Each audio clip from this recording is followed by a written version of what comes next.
L'humidité dans le bâti ancien.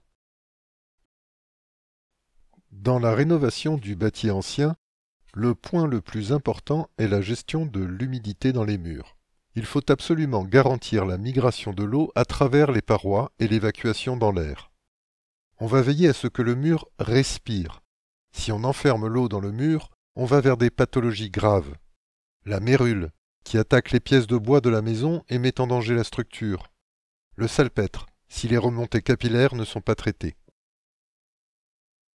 Le phénomène de mode des années 60-70, c'est l'enduit ciment.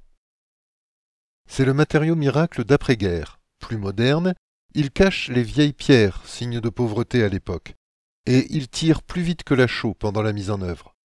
Le problème avec le ciment, c'est qu'il forme une barrière étanche à l'humidité. L'eau ne sort plus du mur. Si vous avez une maison ancienne avec un enduit ciment et que vous souhaitez faire rénover à moindre coût, vous pouvez enlever l'enduit ciment au moins sur la base du mur, sur le premier mètre, et le remplacer par un enduit traditionnel à la chaux, en 3 couches. Pourquoi ? Parce que l'on a ce phénomène de capillarité qui vient des fondations. L'eau doit pouvoir être évacuée dès le début de la paroi. Évitez aussi les soubassements en ciment. Autre problème, les pierres apparentes. Ça n'a jamais réellement existé dans le bâti ancien. Les murs étaient souvent enduits, mais ils étaient enduits à la chaux, qui laisse respirer. Les joints, malheureusement, ne permettent pas ça, ou alors très peu.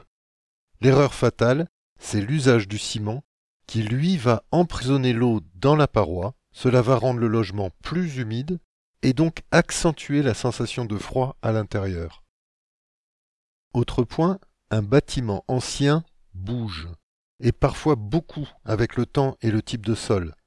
La chaux étant souple, elle remplit parfaitement le rôle des joints en s'adaptant au mouvement du bâti et à la dilatation.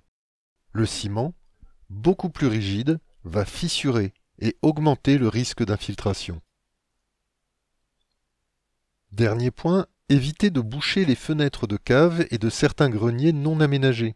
On emprisonne l'humidité dans ces pièces et c'est là que les problèmes de mérules, de champignons et d'altération des poutres en bois apparaissent. Le bois doit toujours rester ventilé.